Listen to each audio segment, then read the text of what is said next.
Tahukah kamu bahwa sangat mungkin untuk keluar dari utang, tanpa pendidikan, tanpa pengalaman, dan tetap bisa menghasilkan 1 miliar rupiah pertamamu? Semua itu dalam waktu kurang dari 1 tahun. Kedengarannya gila, bukan? Tapi itulah yang sebenarnya terjadi padaku.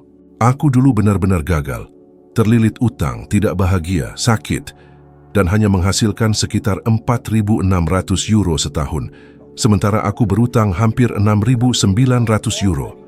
Aku bahkan sulit meminjam 2 euro untuk mengisi bensin mobil. Namun, dalam waktu hanya 12 bulan, aku sudah menghasilkan kira-kira 186.000 euro per tahun.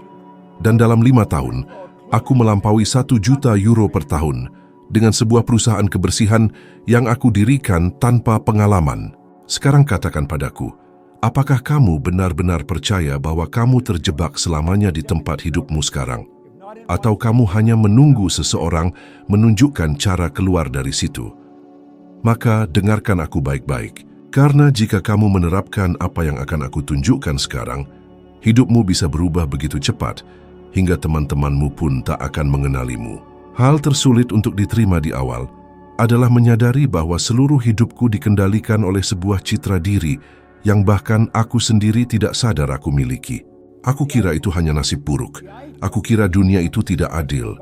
Aku kira segala sesuatunya hanya berhasil untuk mereka yang sudah punya uang, gelar, atau kontak yang tepat.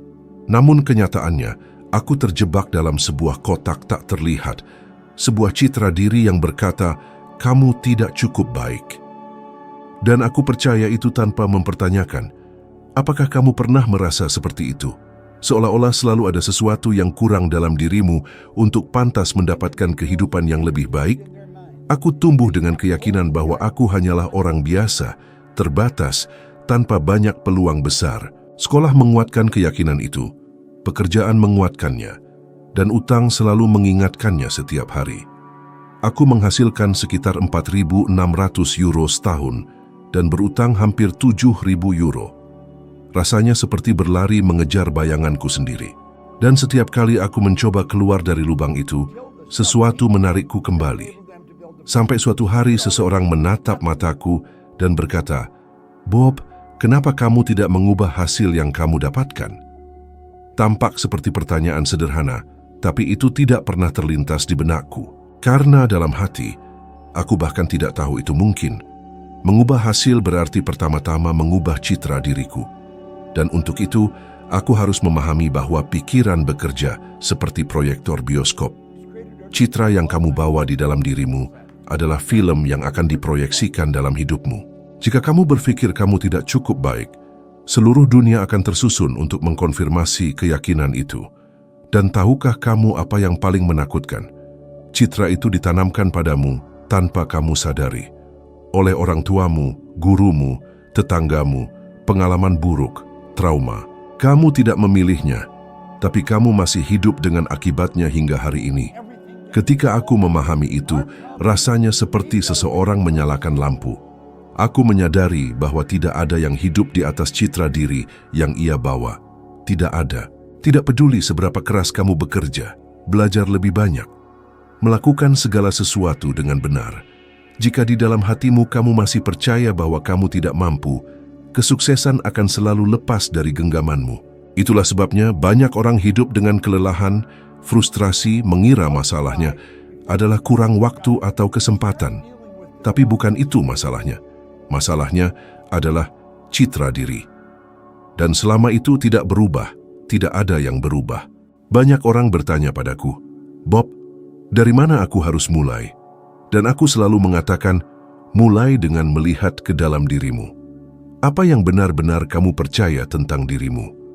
Apakah kamu melihat dirimu sebagai seseorang yang mampu menghasilkan 1 miliar rupiah? Atau itu masih terdengar seperti hal yang mustahil?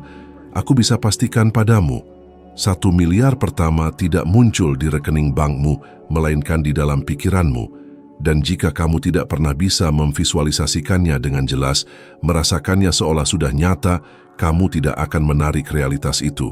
Pernahkah kamu memperhatikan bagaimana orang yang percaya pada diri mereka sendiri bisa melakukan hal-hal yang bagi kebanyakan orang tampak mustahil? Aku pernah mengenal seorang wanita muda bernama Mikey. Saat dia mulai bekerja dengan kami, dia adalah seorang pengasuh anak. Dia tidak punya pengalaman, tidak punya pendidikan bisnis, tidak punya koneksi. Tapi dia punya satu hal, rasa ingin tahu dan kemauan belajar. Suatu hari, saat seminar, dia melihatku membaca buku rumit tentang ilmu mental. Dia bertanya itu apa, dan aku memberikannya buku itu. Tak lama kemudian dia sudah menyerap semua yang bisa dia baca. Dan bertahun-tahun kemudian, wanita muda itu menjadi direktur operasional sebuah perusahaan internasional. Bagaimana bisa? Citra dirinya berubah, dan seluruh dunia di sekitarnya berubah bersamanya. Kebanyakan orang masih hidup sebagai tahanan citra yang mereka warisi dari orang lain. Dan itu menciptakan siklus ketakutan, ketidakamanan, dan rendahnya harga diri. Kamu melihat rekening bank kosong dan berpikir itu mendefinisikan siapa dirimu. Kamu melihat resume tanpa pendidikan dan berpikir itu adalah hambatan. Tapi bagaimana jika aku katakan bahwa para pengusaha terbesar, penemu terbesar, bahkan para pemimpin yang mengubah dunia pun menghadapi perasaan yang sama di awal. Bedanya adalah mereka memutuskan untuk menulis ulang citra diri mereka sendiri. Mereka memutuskan untuk tidak lagi menerima versi diri yang dunia tetapkan bagi mereka. Secara ilmiah, hal ini dijelaskan melalui konsep skema diri. Otak manusia membangun peta mental tentang siapa diri Anda berdasarkan pengalaman masa lalu dan pengulangan. Peta ini menentukan keputusan Anda, perilaku Anda, bahkan apa yang Anda yakini mungkin terjadi.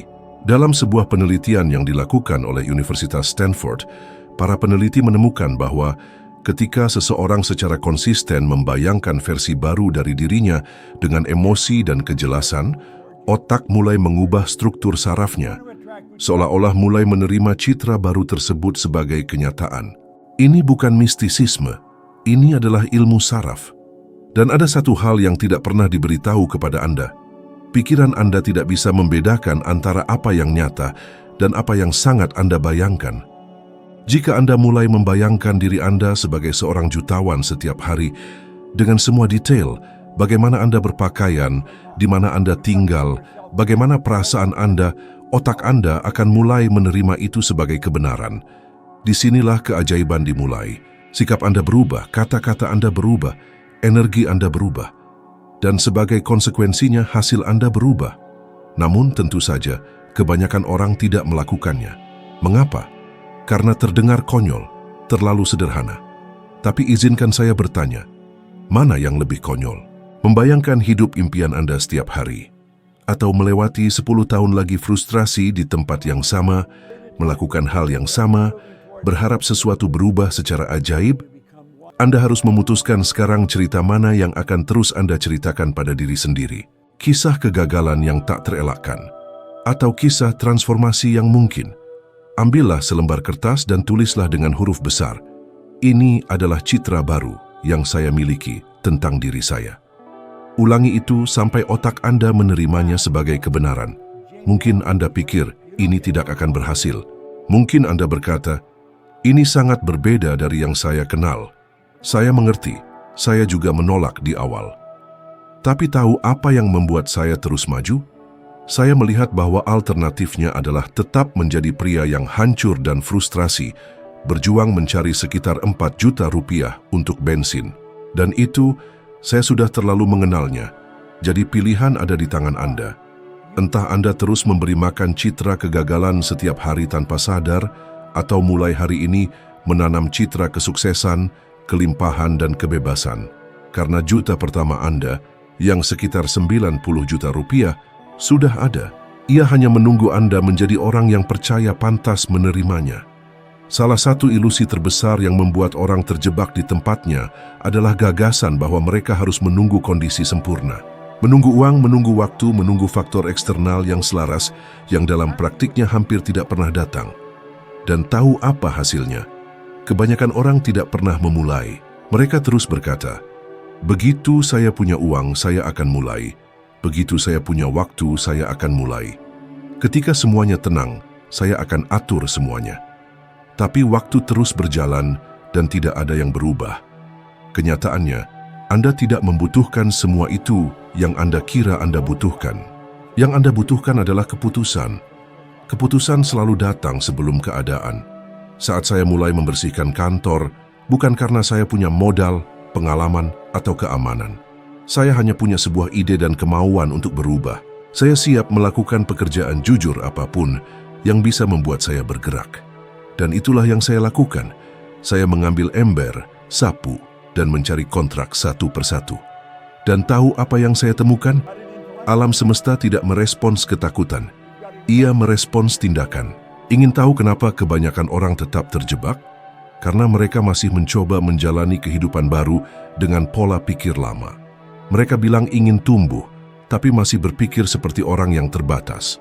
Mereka bilang ingin bebas, tapi masih meminta izin untuk berubah. Mereka menunggu motivasi datang seperti tamu tak terduga. Tapi motivasi bukanlah sesuatu yang datang duluan. Motivasi adalah hasil dari tindakan. Saya sering melihatnya. Orang-orang penuh potensi tapi ragu di depan kesempatan. Mereka bilang, bagaimana kalau tidak berhasil? Tapi sedikit yang bertanya, bagaimana kalau berhasil? Pernahkah Anda memikirkannya? Bagaimana kalau berhasil? Bagaimana kalau proyek di pikiran Anda itu adalah awal dari segalanya? Bagaimana kalau keputusan yang Anda hindari itu adalah titik balik yang Anda butuhkan? Janice adalah contoh sempurna. Seorang wanita biasa, tanpa sumber daya besar, tanpa warisan, tanpa kartu truf. Tapi dia melakukan apa yang hampir tidak berani dilakukan orang lain. Dia bertindak, mengenali peluang meski tampak berisiko.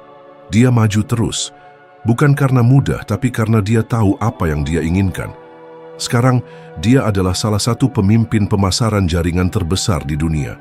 Dia tidak berada di tempat yang tepat pada waktu yang tepat. Dia menciptakan waktu yang tepat melalui keputusan yang tepat. Peluang tidak datang dalam kemasan siap pakai dengan label aman. Peluang datang dalam wujud kerja keras, ketidakpastian, tantangan. Dan kebanyakan orang lari dari itu.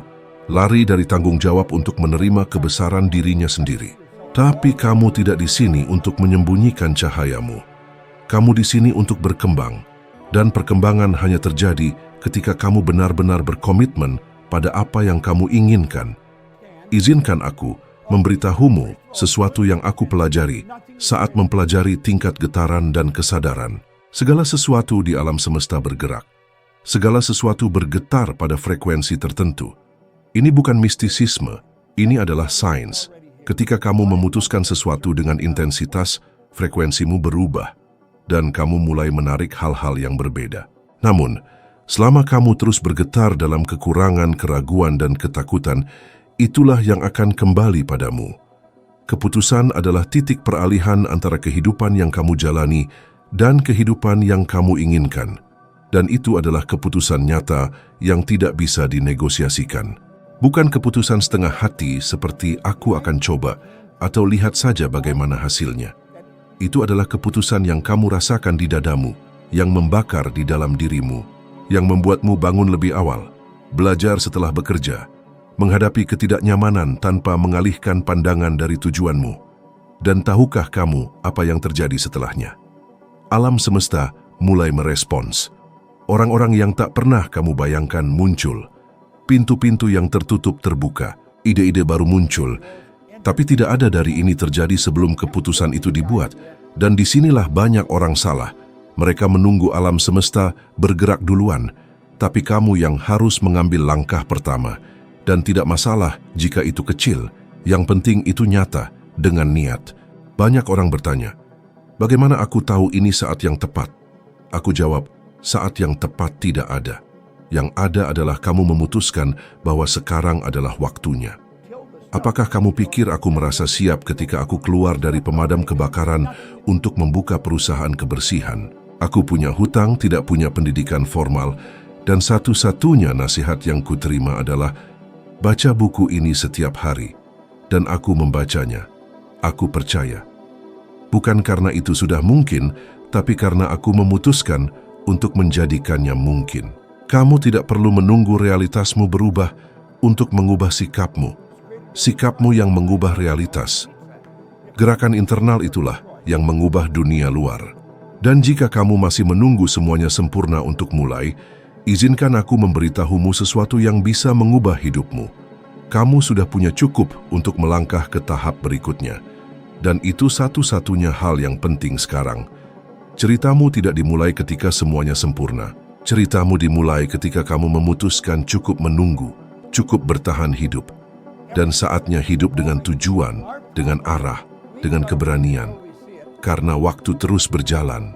Dan jika kamu terus menunggu, suatu hari kamu akan melihat ke belakang dan menyadari bahwa kesalahan terbesarmu adalah tidak mulai ketika semuanya dalam dirimu sudah memintanya. Jadi aku bertanya padamu, apa yang kamu tunggu untuk bertindak? Jika kamu benar-benar ingin mengubah hidupmu, mulailah dari tempat kamu berada. Dengan apa yang kamu miliki sekarang.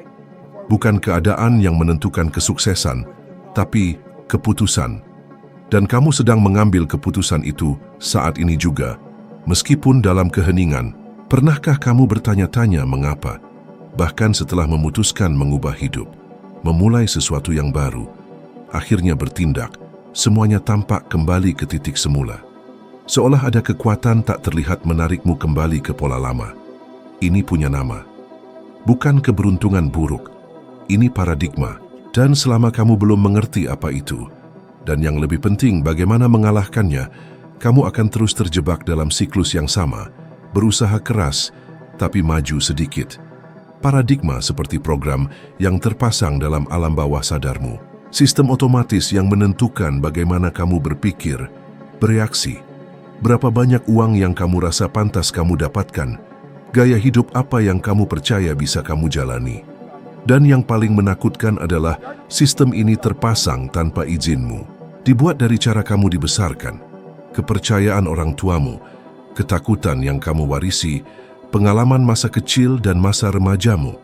Kebanyakan orang menjalani seluruh hidupnya dipandu oleh sistem ini tanpa tahu bahwa ia ada. Saat aku mulai berubah, aku pikir cukup belajar, menerapkan apa yang kupelajari dan bekerja keras. Dan awalnya, tampak berhasil. Tapi segera aku mendapati diriku mengulangi kesalahan yang sama, merusak hasil yang sama, jatuh ke lubang yang sama. Rasanya seperti mencoba berlari dengan tali yang terikat di pergelangan kakiku. Dan baru setelah waktu lama aku sadar, aku tidak hanya butuh pengetahuan, aku harus mengubah paradigmaku. Dan itu, temanku, membutuhkan lebih dari usaha, membutuhkan kesadaran. Pernahkah kamu mencoba menghasilkan lebih banyak uang, lalu tiba-tiba sakit? Ada kejadian tak terduga, atau kamu sendiri yang menggagalkan kesempatan yang ada di tanganmu? Itu paradigma yang mempertahankan wilayahnya. Ia dibuat untuk menjaga kamu tetap di tempatmu sekarang. Ia tidak suka perubahan. Ia dirancang untuk menjaga kamu aman, walau keamanan itu harus mengorbankan mimpimu. Ia berkata, tidak akan berhasil. Terlalu berisiko, lebih baik jangan coba. Dan yang terburuk, ia berbicara dengan suaramu, nada suaramu, logikamu, dan kamu mempercayainya. Hari ketika aku menyadari bahwa paradigmaku yang mengendalikan hidupku adalah sebuah kejutan besar. Aku sedang di London, keluar dari Playboy Club, setelah malam penuh pengeluaran tanpa kendali. Pada waktu itu aku menghasilkan uang dalam jumlah besar, sekitar 300 juta rupiah per bulan. Tapi aku merasa seperti penipu, kosong, gelisah. Dan di tengah kekacauan pikiranku, sebuah pertanyaan menghentikanku. Bagaimana aku bisa berubah dari seseorang yang bangkrut dan tanpa harapan menjadi seperti ini, tapi masih merasa tersesat? Saat itulah aku mengerti bahwa masalahnya bukan dunia di sekitarku, melainkan apa yang tertanam di dalam diriku. Aku butuh lebih dari 9 tahun untuk menemukan apa yang sebenarnya terjadi padaku. Aku belajar dengan obsesif, membaca semua penulis besar, menyelami Alkitab, Bhagavad Gita, Al-Quran, ilmu pikiran, dan fisika kuantum. Dan suatu hari, akhirnya aku mengerti. Transformasi terjadi ketika paradigmaku mulai berubah. Bukan keberuntungan, bukan kebetulan. Itu adalah perubahan mendalam dalam struktur pikiran. Dan aku hanya bisa mencapainya melalui pengulangan ide-ide baru setiap hari. Aku belajar setiap hari, membaca buku yang sama puluhan kali, menulis afirmasi, membayangkan diriku menjalani hidup yang kuinginkan, meskipun semuanya di sekitarku berteriak sebaliknya. Ilmu pengetahuan membuktikannya. Studi tentang neuroplastisitas menunjukkan bahwa otak manusia bisa dibentuk ulang. Otak berubah berdasarkan pola pikir dan perilaku yang berulang. Tapi ada resistensi alami terhadap perubahan, karena otak diprogram untuk menghemat energi. Ia lebih suka hal-hal yang sudah dikenal, meski hal yang dikenal itu adalah kemiskinan, kekecewaan, atau kebiasaan biasa-biasa saja. Karena itu, mengubah paradigma seperti memprogram ulang perangkat lunak lama. Kamu harus bersikeras, mengulang, terlibat secara emosional dengan gambaran baru tentang siapa kamu ingin menjadi. Kesalahan kebanyakan orang adalah mencoba berubah hanya di tingkat sadar. Mereka menonton video inspiratif, membaca buku, membuat target, tapi mereka tidak menyentuh alam bawah sadar. Dan paradigma tinggal di sana. Di sana terletak keyakinan tentang uang, layak atau tidaknya diri sendiri, kesuksesan dan kegagalan. Jadi perubahan harus terjadi di sana. Lalu bagaimana mengubahnya secara praktis? Ada dua cara, pengulangan sadar dan dampak emosional. Aku memilih pengulangan. Aku mendengarkan rekaman yang sama setiap hari, kadang ratusan kali, membaca potongan teks yang sama, melakukan afirmasi yang sama, hingga kebenaran baru itu mulai menggantikan yang lama, seperti meruntuhkan tembok bata demi bata. Dan setiap hari aku bertahan, gambaran baru itu semakin kuat dan yang lama semakin lemah. Ini adalah sebuah proses, bukan sihir, tapi pasti berhasil.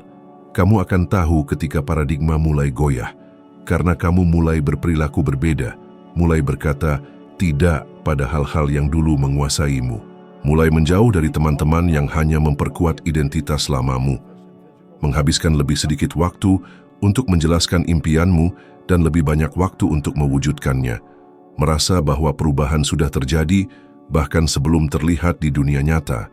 Tapi hati-hati, paradigma akan berjuang. Ia akan mencoba menarikmu kembali, menggunakan emosimu melawanmu, membawa keraguan, ketakutan, keinginan untuk menyerah. Disinilah disiplin berperan. Disiplin adalah memberi perintah pada dirimu sendiri dan mematuhinya, meski tidak ingin, meski belum terlihat hasilnya, meski semua tampak sama. Saat itulah kamu menang melawan program lama. Dan jika kamu teruskan, semuanya berubah. Banyak orang datang padaku dan berkata, "Bob, aku sudah mencoba berubah, tapi kembali ke titik awal." Aku bertanya, "Berapa lama kamu mencoba?" Biasanya jawabannya, "Seminggu 10 hari." Itu tidak cukup. Paradigma itu sudah bertahun-tahun ada.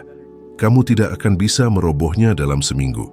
Tapi jika kamu berkomitmen menjadikannya gaya hidup, ia tidak punya pilihan selain menyerah. Jadi jika kamu ingin mengubah realitas keuanganmu, kehidupan pribadimu, hubunganmu dengan kesuksesan, mulailah dengan mengubah sistem yang mengendalikan semua itu. Amati pola-pola kamu, tulis ulang keyakinanmu, didik ulang pikiranmu setiap hari. Karena bukan dunia yang harus berubah, kamu yang harus berubah. Dan ketika kamu berubah, dunia tidak punya pilihan selain mencerminkan perubahan itu.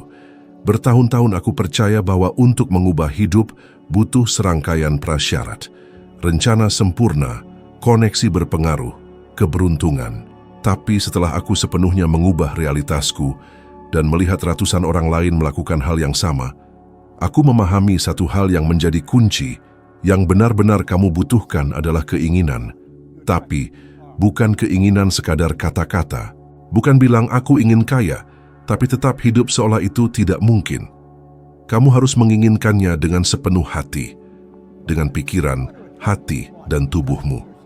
Keputusan yang sangat kuat sehingga berubah menjadi energi, dan energi itu mengubah segala sesuatu di sekitarmu. Kebanyakan orang masih bingung antara keinginan dan niat. Mereka bilang ingin, tapi bertindak seolah tidak terlalu ingin. Mereka menginginkan kehidupan yang makmur, namun mereka enggan melepaskan kebiasaan yang membuat mereka tetap di tempat yang sama. Mereka menginginkan kebebasan, tapi terus bersembunyi di balik alasan-alasan. Mereka ingin sukses, tapi takut sekali akan penilaian orang lain. Keinginan sejati berbeda. Ia menggerakkanmu, ia menghabiskan energimu, ia membangunkanmu dari tempat tidur di pagi hari dengan api yang tak pernah padam. Dan jika kamu belum merasakan itu, mungkin kamu belum menginginkan dengan cukup kuat. Andrew Carnegie pernah berkata kepada Napoleon Hill, tidak ada orang yang siap untuk sesuatu sampai dia percaya bahwa dia bisa memilikinya. Itu adalah salah satu pelajaran paling kuat yang pernah saya temui. Karena tidak cukup hanya ingin, kamu harus percaya bahwa itu sudah mungkin untukmu. Dan percaya pada tingkat itu bukan hanya latihan mental. Itu adalah keadaan jiwa. Saat kamu merasakan di lubuk hatimu bahwa itu sudah nyata, meskipun belum ada di depan mata. Saat kamu bertindak seolah-olah itu sudah terjadi. Saat kamu berhenti meragukan dan mulai hidup seakan pencapaian itu sudah tak terelakkan. Banyak orang bertanya kepada saya, Bob, bagaimana saya mengembangkan keyakinan itu? Dan saya jawab dengan jujur, kamu harus memprogram ulang pikiranmu. Kamu harus membaca, mengulang, membayangkan, menyatakan, sampai keyakinan baru itu menggantikan yang lama. Kamu harus menjalani gambaran masa depan itu setiap hari, seolah-olah itu adalah masa sekarang. Karena itulah yang menciptakan keselarasan antara pikiran dan getaranmu. Dan saat ada keselarasan, alam semesta merespon. Saya masih ingat betul hari ketika saya menulis di selembar kertas kalimat ini. Saya akan membangun sebuah perusahaan yang melayani seluruh dunia. Saat itu, saya hanyalah mantan pemadam kebakaran yang terlilit utang sampai leher tanpa pendidikan maupun riwayat hidup yang mengesankan. Tapi saya menulisnya karena saya menginginkannya. Dan saya tidak hanya menginginkannya, saya memutuskan itu akan terjadi, apapun harganya. Dan tahu apa yang terjadi? Bertahun-tahun kemudian, tim saya menelepon dan berkata, kami kini resmi hadir di semua negara di dunia. Gambar itu menjadi kenyataan, bukan kebetulan, tapi karena saya memegang teguh gagasan itu dalam diri saya selama bertahun-tahun sampai bentuknya muncul. Tidak penting di mana kamu berada sekarang. Tidak penting jika kamu bangkrut, sendiri atau putus asa, jika kamu benar-benar menginginkannya dan keinginan itu membara dalam dirimu sehingga menggerakkanmu setiap hari, maka kamu pasti akan berhasil karena keinginan sejati menemukan jalannya. Keinginan sejati menarik orang yang tepat, ide yang tepat dan waktu yang tepat. Dan yang terpenting, keinginan sejati mengubahmu menjadi orang yang mampu mewujudkannya. Saya tahu, mungkin kamu sudah pernah mencoba sebelumnya. Mungkin kamu gagal, mungkin kamu pernah mendengar orang menertawakan mimpimu atau bahkan mengejekmu. Dan saya mengerti, saya pernah melewati itu. Saya mendengar orang bilang saya gila, itu mustahil, saya bermimpi terlalu tinggi. Dan untuk sementara waktu, saya percaya pada mereka. Tapi suatu saat saya memutuskan bahwa suaraku harus lebih kuat daripada suara mereka.